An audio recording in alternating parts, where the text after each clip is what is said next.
and welcome to Flambeau Noir 2021 with our guest today, Michael W. Ford. So, if anybody has been living under a rock and doesn't know who Michael Ford is, he's the author of um, over, I think it's over 28 books now on occultism, Luciferianism, and similar topics. Um, Michael and I have worked together on the Greater Church of Lucifer and the Assembly of Light Bearers. And you've actually, this is your third appearance at Flambeau Noir. So you gave a presentation at the event in Indianapolis, which is the first time that we met and in person, and then also at the Portland event, the Portland, Oregon one, and then now. So you're an alumni of Flambeau Noir, you might say. And so today you're going to be talking about Arimanic yoga and the foundations of magic, how that can be used to form the foundations of magic. Is that right? That's absolutely correct. Um, Thank you, Jeremy. We've been friends a long time, and to everyone who helped put this thing together, it's an honor to be here. Um, and yes, today I'm going to discuss Arimanic yoga and why it's an option that is kind of essential for magical practice. And when you pick up any type of occult book, Left-Hand Path, any type, there's a lot of focus on the practice of magic and how to do that. And the thing that I've learned over the years from questions and challenges and mirroring it back to my early practice is what is a good way to begin and what is the core aim of beginning? And it's centered within building a strong foundation internally. And that means connecting with all aspects of energies and within yourself. It goes back to the old concept of know thyself. And one of the earliest ways that I found in different types of magical practice is in a modern age, we have access to all of this lore, history, and things that can really empower us. We're not stuck in an ancient culture to where we don't have really access to other ideas or things like that, but we have all this knowledge at our fingertips, but we have to use it. So, one of the things that I found interesting was in the late 90s was the practice of yoga. But let me state that when I mention yoga, I'm not essentially saying that Luciferianism is connected to Buddhism or anything else like that. It's not. It's not the aim to ultimately join with concepts of the divine, but rather it's an exercise taken to the individual level. And there are connections, but it's not an extension of that. Um, I found that the early chakras and working with that, I didn't really connect with the deities traditionally attached to the chakras on the surface. And what I started applying was my practice of the Utukdino, or that of Ahriman and the Archdevas. And how do those work, connect to the chakras, and how to use that? So the word chakra in Sanskrit translates into wheel. This represents basically vortexes, which can not only receive but radiate energy. There's 7 major chakras or energy centers within the body. Now, these chakras begin at the base of the spine and are found at ascending points along the spine to the crown of the head. Uh, the chakras are energy centers which can enhance, heal, direct energy, and build specific types of power, as well as having impact over emotions, mental clarity, and physical health to some extent. Now, one of the key aspects of connecting these chakras is something called the Kundalini. And the Kundalini is basically described as a primal energy or life force, which is found and rooted in the root chakra, the base of the spine.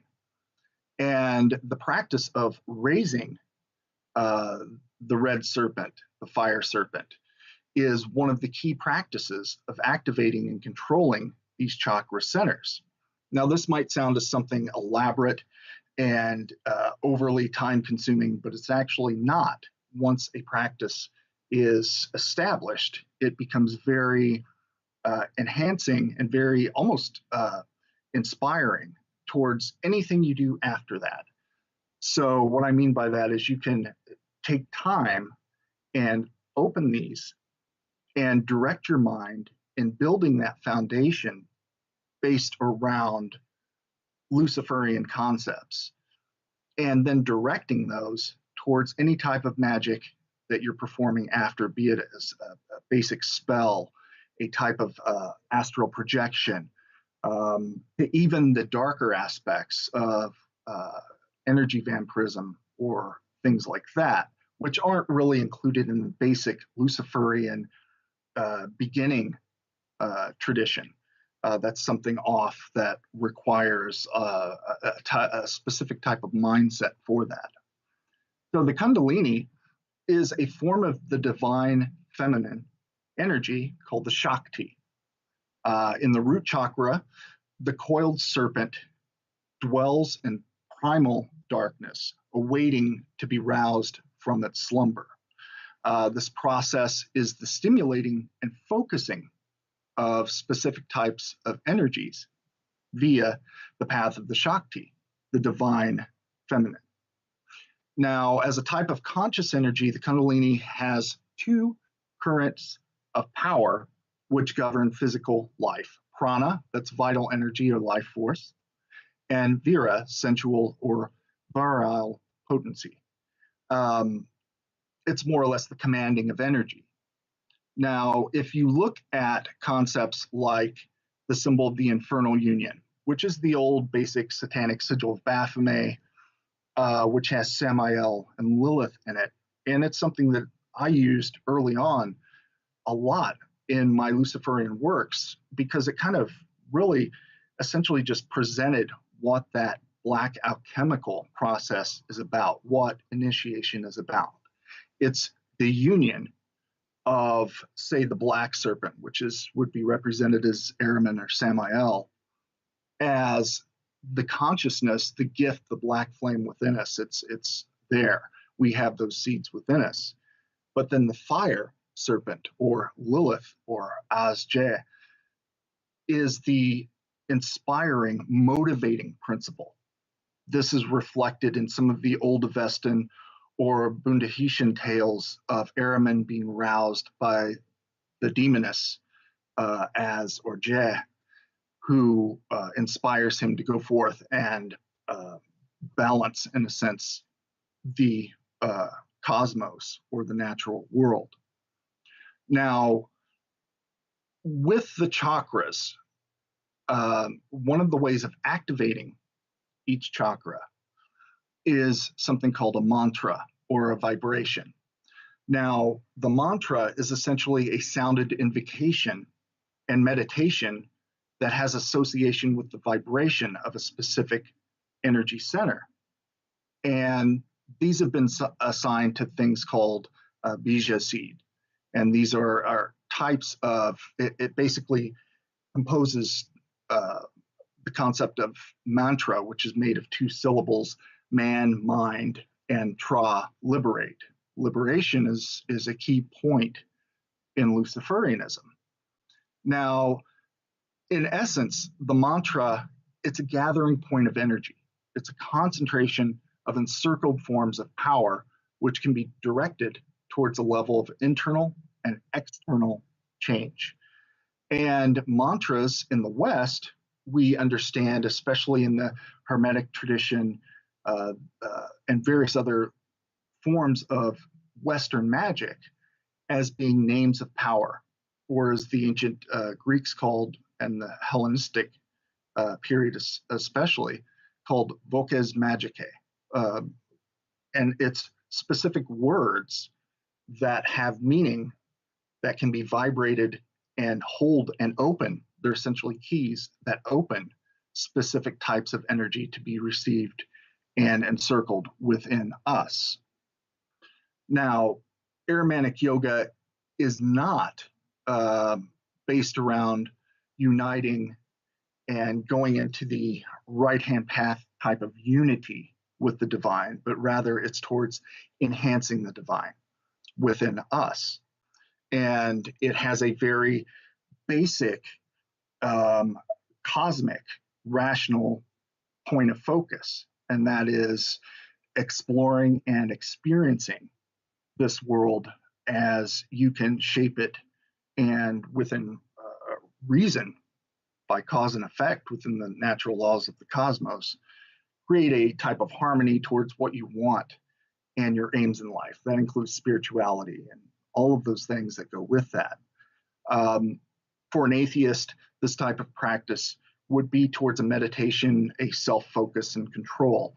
For a theist, someone who has a spirituality which goes way beyond that, it can be a type of give and take, a mutual relationship between the demonic. And what makes that essential is that all of those energies you are shaping within yourself. So what's outside of you doesn't matter. You can be influenced by it. Things can happen around that type of power, but you have to internally identify, bring it within, have that kind of infernal union within yourself to activate it and shape that within yourself. That's a spirituality which, once you attain it, is life-changing, and it's not based around blind faith. It's based around your own subjective, what you've verified. So we have different mantras and chants, and I use the traditional ones. You can use things called what I call steotas, which are specific names that are vibrated. But in opening each chakra, you vibrate and chant, and you don't have to do it verbally. You can do it within, in a meditative state. If you're around other people or in an environment where you don't want to do that, you can actually focus on this, and in vibrating it over and over again within your mind, you visualize the specific root center or the specific center of energy, and you raise the serpent through that. And each one can be done in a way that will unite these to where other types of magic and focus can be applied. So I'll say once again, with the symbol of the serpent and dragon, and believe me, in the ancient Near East and in the Far East, the dragon and serpent are often intertwined and considered the same in many instances. This symbol has always represented knowledge, fertility as a symbol of the underworld, vitality, renewal, immortality, and also the conquering spirit, the fierce spirit. And this is one of the aspects in Luciferianism. So I will start with specifically the archdevas and how they're aligned, and go through each chakra. If we go back to the origins in Zoroastrian cosmology, Ahura Mazda, which is called the Good Lord, created 6 or 7 Amisha Aspentas, which are basically archangels that rule over different aspects of the cosmos. Now, in Zoroastrianism, they were primarily early on pastoralists. They had specific areas. And then in the Bronze Age come the Indo-Aryan invaders. These were the ones that are responsible for the text called the Rig Veda, which is one of the early origins of what would later become Hinduism, etc. And they were nomadic warriors, similar to what you would consider the Huns or Mongols or any of those types of invaders. And they were a warlike community, and they had groups of young men that went out and women who fought side by side with them as equals. And they venerated deities called Indra, Savar, who is Rudra, and different others that later in the Zoroastrian religion became devas or demons. So the darkness and the infernal aspects of the devas can also be balanced with understanding that there is a opposite side to that. There is just like people, they have creative and destructive traits. So starting with the root chakra, there are two archdevas associated with that, and that is Tapriv and Zarek. There's also a third that can be visualized, which is more of an abstraction, called Taramati. And the root chakra is the gateway of the earth. It's located at the base of the spine, and it's associated with the black earth. And that's the chthonic nature of serpents. And in ancient Mesopotamia, these related to healing, fertility, growth, decay, vegetation, and the underworld. And as I mentioned, renewal, immortality, the changing of skin, etc. So the function of the root chakra is survival, internal strength, foundation, stability by coiling the chthonic depths, and the awakening point of the Kundalini. It's associated with smell, and the colors are red and black.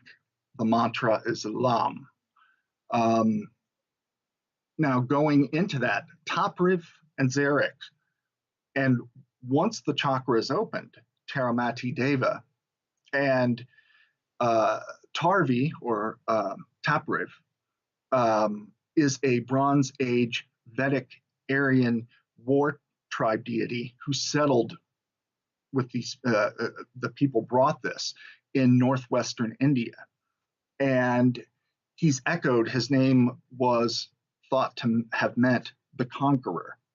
In the Zoroastrian text Buddhism, Tapriv is the deva who mingles poison with plants and creatures, yet his name can be deciphered and understood based on the root of which it developed. Now with nature and plants, poison can also be, in certain aspects, a healing tool, as we saw with Mithridates of ancient Pontus, and using that to heal.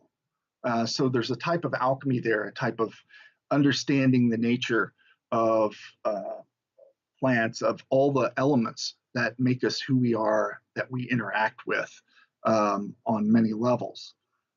Now, Tarvi is the concept of vanquishing, and it's from the Sanskrit root of turvu. And there's also a concept of vanquishing called Jar and Jaras. Now, Tarvi is called the frustrator and the smiter.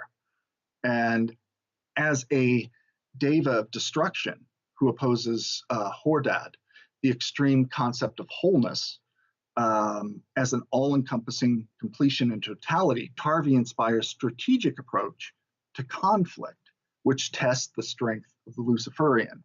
We experience conflict in everyday life situations, from the smallest mundane thing to something life-changing.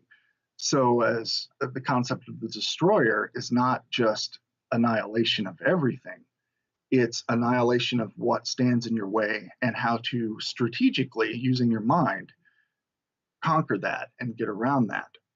And Zarek, the other archdeva, is associated with the color yellow, relating to a substance Indra used to consume called soma. It's called the elixir of vitality and strength. And it represents using alchemy, or the nature of change, to, and also the muse, the inspiration, for instance, of the fire serpent, the Kundalini, Lilith, to find ways around and to overcome challenges you may have, aspects, ideas, beliefs that you want to break free from somehow. So that really challenges core aspects of who we are, and discovering the traits that make us who we are, enhancing those strengths and overcoming those weaknesses. Now, in vibrating the serpent up through this, you activate this chakra center. And in activating it, you can focus on those elements that you identify in that specific chakra. And in a specific working to raise the 7, well, that's something that will bring a subconscious focus on each one. Now, moving, and as you do this, you vibrate this name and feel this energy rise up into the Sacral Chakra. And this is called the gateway of the black moon. And it's the Sacral Plexus, center of the lower abdomen. And the name, Svandhisthana, it's from the Sanskrit meaning one's own abode, also meaning sweetness. The element is water, and the planet is the moon. And this relates to pleasure, ecstasy, sexuality, creativity, self-confidence, passion, fury, and also wrath. And it has an orange type of color associated with it. Also, Leviathan, Tiamat, all of the anti-cosmic or a casual type of powers. Now, Aishma is the deva of the wounding spear. You know him in Western demonology as Asmodeus, in Hebrew different writings as one of the kings of or princes of demons. And this specific, the sacral center, relates to physical pleasure. So this is impulses. This is also to be viewed as a muse, an inspiration point. Having the desire to do something, to have specific goals, kind of interaction in life as a motivating. So Lilith, in this sense, we would consider it to be the younger Lilith, the fiery one, the one who is joining with Aishma to direct the 7 specific serpents or archdevas, as you would call it. So understanding this specific chakra relates to the abyss, but also it relates to who you are becoming as a person, also going past restrictive concepts of sexuality, etc. You have to be who you are and actualize that. So it's based on emotions in that sense. And as you vibrate and visualize the specific feelings and energies relating to that, you can move the fire serpent upwards into the solar plexus. This is relating to the deva Neon Hyatha, who's related to the Asphins. This is called the gateway of the black sun. And the name of this chakra, Manipura, translates from Sanskrit from lustful gem. It's related to the element of fire and is associated with the sun, but also the black alchemy of the black sun, relating to will to power, inherent desire, true wills as goals of attainment, emotions, anger, strength. Yellow is the color. A ram is associated with this one. Now, Neon Hyatha is the archdeva of discontent. It inspires the solar essence of both the sun, the black sun, and it's the incarnate of the twin aspects of the morning and evening star, Nakias or Neon Hyatha. Now, the gateway of the black sun as the solar plexus holds the balance between the second chakra point attributed to the moon. The sun and the element of fire govern this chakra, representing rational thought, strategic planning, will to power, and the ability to change the things that bring you discontent in life. And interestingly enough, for Luciferians interested in the symbolism of Lucifer, the Asphins, or the Dioscuri, as the Greeks knew the twin gods, and also Azizus and Arsu in the West Semitic Arabian deities. These are two aspects of what would become the Western Lucifer, related to the Roman, of course. And the morning star in that sense, and you see it with Ishtar, and especially in the ancient Near East, Ashtar and Lucifer had two aspects, a masculine and a feminine. And it's this type of balance that we see as the morning star and the evening star, the bringer of night. So relating and in piercing this center, relating to this archdeva, it's the deva of discontent. So you understand there's more for you. There's more that you wish to do, and you identify key points of that. And in raising up the fire serpent, you enter the heart chakra, called Anahata. And this is associated with Indra, the archdeva. It's called the gateway of the winds. It's rooted roughly in the center of the chest and related to the element of air of the planet Venus, and relates to understanding, love, calmness, concentrating prana or life force, inspiring disorder. So disorder in elements that you wish to conquer. And in the darker aspect, vampire magic. And green is the color. Incidentally, green is the color represented in and known in Celtic to Chinese to Slavic mythologies and lore as being related to vampirism. And vampirism actually has origins in some ancient Slavic cosmic cycles relating to the storm god, rain, and just natural cycles as they are. Now, Indra is the storm god or deva, relating similar to a Baal Hadad, or in a very warlike aspect. The storm destroys, but it also brings renewal to the earth and change. His weapon is the Vajra, the thunderbolt. That thunderbolt you will see in Anton LaVey's personal sigil related to the pentagram with the lightning bolt through it, symbol of the Magus. That Vajra represents the unity, the satanic liberation inherent in the left-hand path. So understanding that cycle of the storm god, the serpent, the dragon, and that balance that's created from that. So, and then in activating that, the fire serpent is vibrated upwards to the throat chakra, and that's Savar. Savar is also Rudra, the most sinister and unpredictable devas of pretty much all of them. This is called the gateway of time and space. Now, the throat is related to Savar, and it's related to the Sanskrit name of Vishuddha, which means to purify, and it also relates to atmosphere in the sky.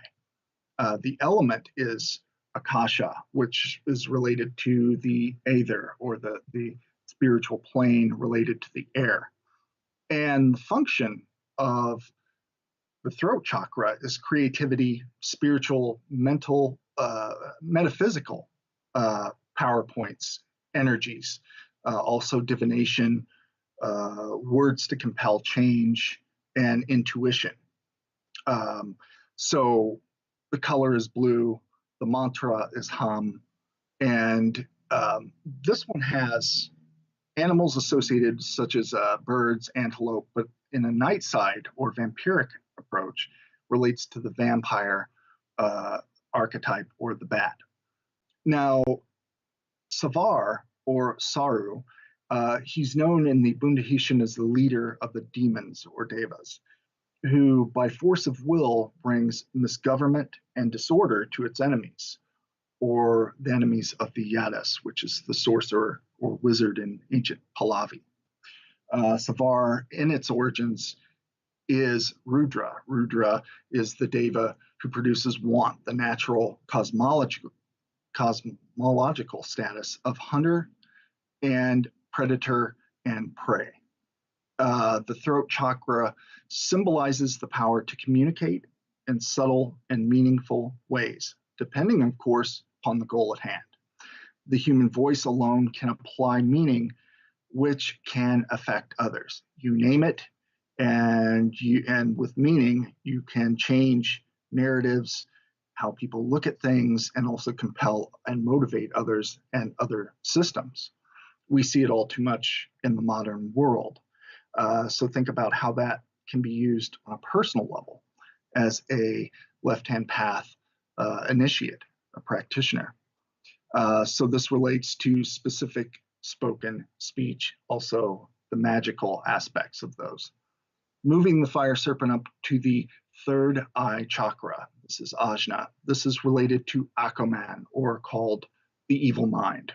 This is the gateway of self-liberation. It's the third eye related to the brow, the pineal gland, and Ajna means to know, to command, perceive. It's also related in Western concepts as Lucifer. Relates to the mind, light, the black flame. Perception, illusions are all related in the functions of the Ajna chakra. And illusions can be a weapon. It can also be a trap that you can fall and overindulge in, which will bring weakness. So strength is demanded in all of uniting all of these and governing them. Also represents dreams, nightmares, and one's personal daemon, which is kind of the mediator between your conscious mind and the energies of the deific mask or spirits, deities, whatever that you're invoking and bringing within you. The mantra is Om, and understand that Akuman is commonly considered the first archdeva created by Ahriman. And it's known from the earliest Zoroastrian texts, known as the Gathas. It's called the enemy of Vohumanyu, or the good mind. And they called it vile thoughts and discord. For Luciferian, this is not vile thoughts and discord. This is acting outside of what is considered monotheistic belief or groupthink, or kind of the slave mentality. It's going outside of that, thinking for yourself and calculating ideas and who you are and what you wish to become. This one relates to magical practices, all of the things that you would do, from tarot cards, rune reading, to invocations, incubations such as necromancy, communication through dreams with spirits, and all types of workings, really. So the final, moving up to the final chakra, and this is the important one in the sense that this crowns the great work and towards what you wish to do, who you wish to become or enhance yourself as. And this is moving up into the crown chakra related to Ahriman. This is infernal union and the totality of Anangra Tema, which is endless darkness. Now, the crown of the head is to where the serpent is vibrated up. And there aren't any specific mantras commonly associated with, but Om is actually one that can be utilized, or one of the steotas in Drauga or other works. Now, the function of the crown chakra is infernal union. That's Samael and Lilith intertwined. That's the black and red serpent meeting, uniting. It's the Kundalini and Shiva. Ecstasy, self-transformation, apotheosis, which is a consistently and a gradual thing in one's course of life, and self-deification centered around the mastery of your world, your personal life. The daemon is the mediator between the divine, demonic, and conscious self. Now, as I've mentioned, the crown chakra can unite, and this is through which you govern. This is the symbol of Baphomet, or the beast. In some Apotheca text, it is Lilith, Samael united to create Chioa, or Shiva, the beast. This is the Sabbatic goat as Baphomet, as the initiate, the symbol of the individual, and the torch on from between the two horns. That is the black flame actualized. Now, how do you know you reach these states? Over time, as you build up through this, you're going to find your own unique way of actualizing this energy. And in actualizing this energy, you're going to become aware of so many details that you've probably overlooked or missed in just daily life, and how you govern your thoughts or didn't govern them. And it allows that kind of openness to where you can start directing that energy more specifically towards your workings and your goals. I hope this has been a good start of a foundation and an idea of where do I begin with magic, this and this process. And if you look at the book Apotheosis, liberation, illumination, apotheosis, they're not just buzzwords or keywords to kind of abstractly understand. They're actual parts in a wheel that can be moved. And they're continually moved because you're always within the sphere of initiation. So this is an excellent way of establishing a pattern of self-control and direction. So thank you. Thank you very much, Michael. Okay. Great. Well, I appreciate you explaining all that in such detail, and we can go into some questions now. Let's see here. There was one question in particular that somebody brought up. Where was it here? SK asked about the inverted triangle hand mudra and the meaning of that. Okay, well, so in utilizing different aspects of yoga, you're going to find conflicting ones that commonly move against your elements of what you're doing. If you're talking about the inverted triangle of the sign of transformation and confirmation, moving through the base of I am establishes that very concept of where you begin with the fire and how that fire relates to the divine. So those aspects can be used. Adapting in Arimanic yoga, everybody's going to approach that a little differently. And, this isn't something that's set in stone in terms of how you practice it. There are different elements of applying it. Okay. So that the inverted triangle in particular, what is that meaning to you, though? Well, primarily that means relates to the base and relates to the very kind of the centering point of where the serpents arise, where Kundalini rises up from. That's the beginning, and it's a continual process. It's kind of where to start. Okay. And now somebody mentioned here, Dolly Ferguson said the important part also is putting Kundalini to sleep. Is there some sort of arising and then after that practice, some sort of cooling down type practice that you do? Yeah. Actually, at the end of, so if in the beginning stages of doing this practice, you would reverse simply by visualizing and bringing that down. And it would bring down to each chakra with a kind of like affirmation and thank you, mutual interaction between you and the Deva. And that's the focus point of that energy.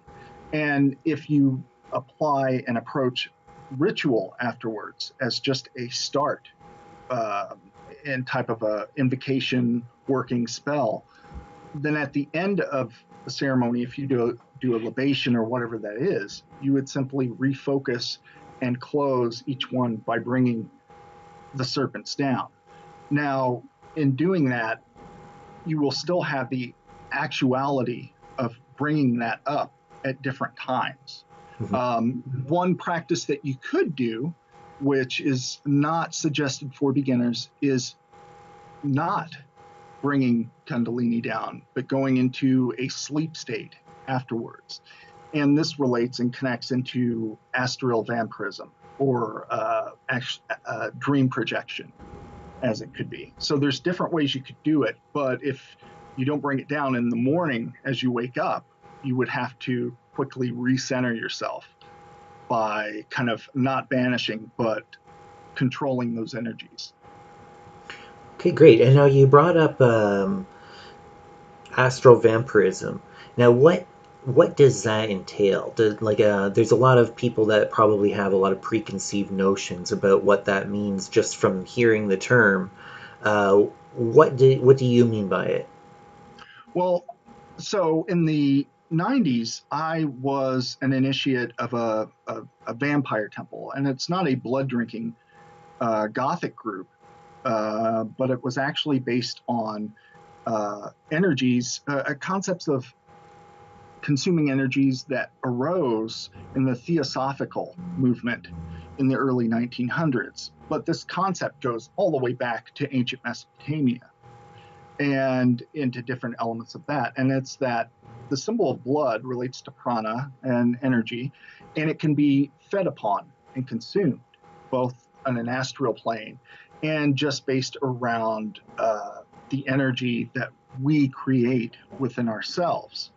And this is a practice that is aimed first to completely and totally immerse yourself in concepts of darkness and concepts of fear and terror, and master those and understand how those aspects, those therionic or beast-like aspects, relate to you. Mm-hmm. And in doing that, the concentration of draining and drawing energy into yourself is then a magical tool of a type of apotheosis.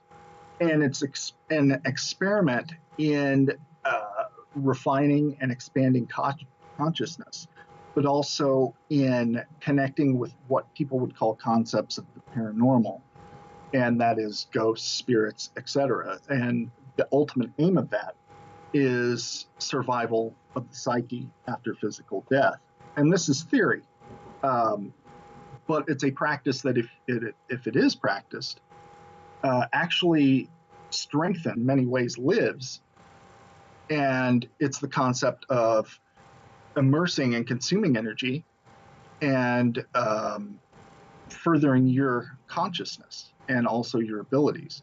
Now, this path of vampirism developed out of a group called the Black Order of the Dragon, which myself, a member from Sweden and a couple other areas across the world, began working on theories and practices taken from things such as yoga or different disciplines.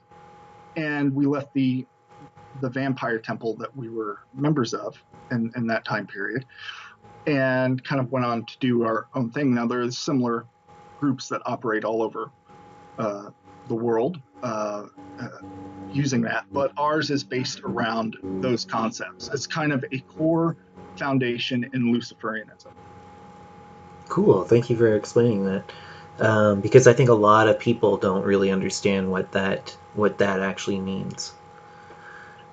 Yeah, and the primary reason, I have several books and grimoires on the practice. However, it's not a common. I would never say Luciferianism as being mainstream, but within the majority of Luciferian concepts, this is one that kind of goes into a darker area. And it's not for everyone, but it's based around the cause and effect and so forth of energy. Cool. So we have another question here. A2 Malku asks, if you could speak a little bit about the 7 lower chakras, at Attila, Vitala, etc. Yeah, in my work, Liber HVHI, during the early developments of that, I did go into those. However, I didn't find a consistent appreciation for myself with that. I went into those and practiced that, but I found myself being drawn towards this 7 main chakras.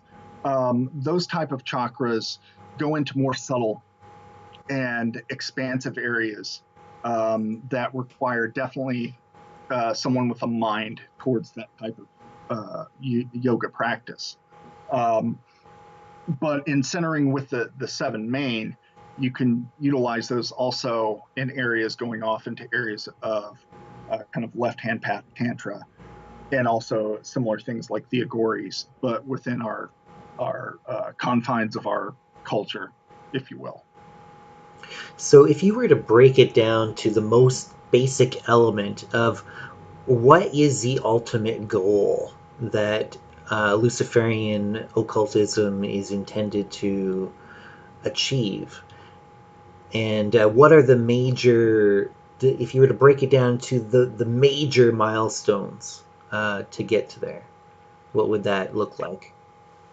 Well, the ultimate goal is depending upon the individual, and so the ultimate goal is apotheosis within your own natural course of life, and that's refining your consciousness, your awareness, and your ability to how you change and influence based on your energies, those things around you. And that doesn't mean that you have to believe in something beyond yourself or not, but understanding that using these specific energies and knowing how to control and focus them enhances, challenges, and changes those aspects within yourself. It can make you, I don't want to use this term in a generic sense, but it makes you a better person. But that's subjective, and it's deeper than that. It's that you can become better at who you are now and what you visualize to become. It shows you also an awareness in your culture, society, about how we are in many ways almost controlled without even knowing it. And what I mean by that is media, governments, etc., politics. All of these things are kind of controls that have been placed on us. And it doesn't tell you to destroy everything, but it does bring an awareness that you have a choice and that you can direct your energies towards things that have little meaning and don't bring you a further away payback, but in ways that you can slowly understand how you're directing these energies to creating change and compelling your will within your life. That is one of the key aspects of Luciferianism in apotheosis. It's a gradual thing, and milestones are being aware, coming into awareness of attaining things that you want to in life, goals. And in goals, that means that if you do have a spiritual experience, and what I mean is what people call paranormal, those things should enhance your validity in that belief, and it should be a tool that you can use. And just the experience is exhilarating, but then your milestones will come from the more mundane. And once you attain the goal, you're going to see how you attained it. And you're going to say, okay, well, this is the level. Well, when we begin in initiation, we have this, or at least for myself, you have this concept of what that looks like. And you read about other people's concepts and so forth. But when you actually achieve it, it looks different. The whole experience has brought insight. And that type of strength that you gain from that is a milestone. It's a momentum that you build with that focus of energy. And your goals will change. They will evolve. And that's okay. But where you're tested is when you're going through the worst parts of your life. Do you still recognize those aspects of yourself that are Luciferian? So when the trouble and the struggle is upon you, you conquer it, you go through it, you'll change, you'll evolve, as long as you stay true to yourself in that sense on what you wish to attain. The spirituality aspect in Luciferianism, for those that are into that, the ultimate goal would be conscious survival after physical death. Now, who knows? Who can say for sure this will happen or that will happen? But the path that's laid out in doing these things can certainly support that concept, if that's something that you're interested in. So ultimately, what would that type of an afterlife scenario look like? Well, I think that for an individual and concepts of the afterlife, that's subjective. And what I've seen in being someone heavily, and I don't write about this really, but the whole exploration of the paranormal, and especially in my more goetic type of workings, beyond like goals that I have, the experience of that, I found that in experiencing paranormal things like what you'd call spirits, ghosts, strange happenings, it's usually based on what it seems to be based on the subjective view of the individual. So, going into like with physical death and the chemical that's released in your brain that allows you to experience kind of ecstasy. It could be anything from an astral experience. And I'll briefly touch on this. In some aspects of vampirism and some of the darker aspects of Luciferian works that I'm involved in, there's this thing that's called, it's developed from the 12th century Hebrew Kabbalists from Spain, and it's centered around the anti-cosmos.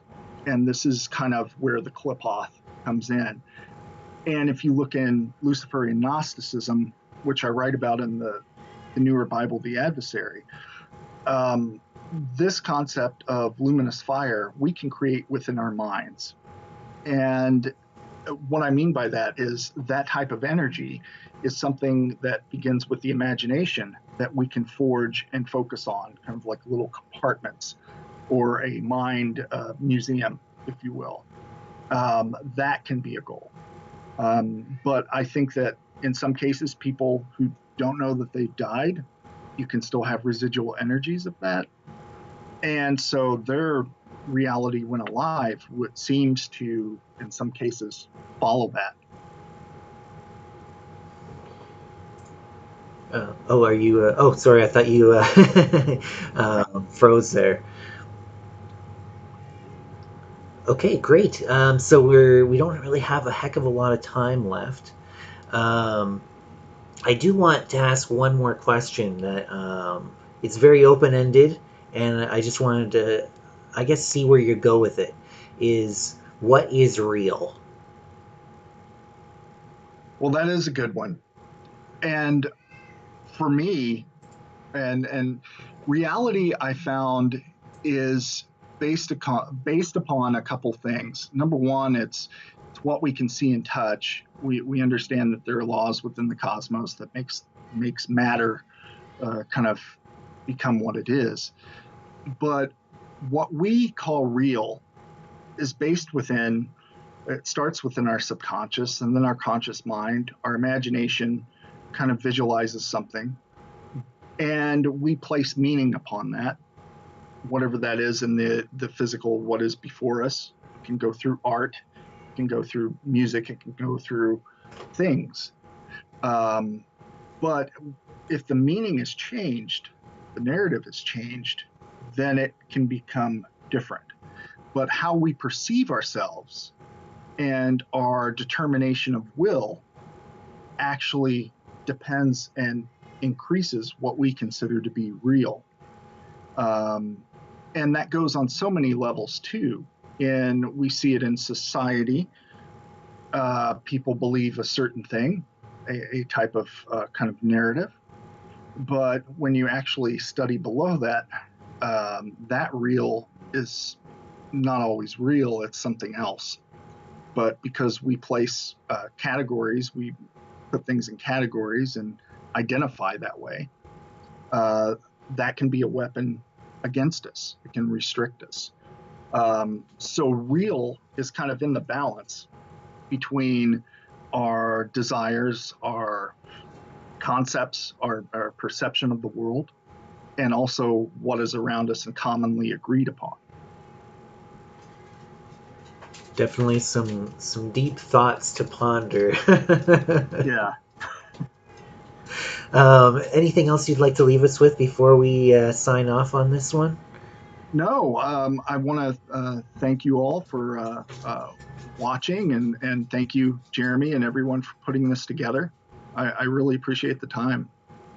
Yeah, I really appreciate that you would come on and share your knowledge with us and contribute that to the community. I know everybody really needs this, I think, right now when we're all kind of isolated from each other and we can't get together physically like we normally would have.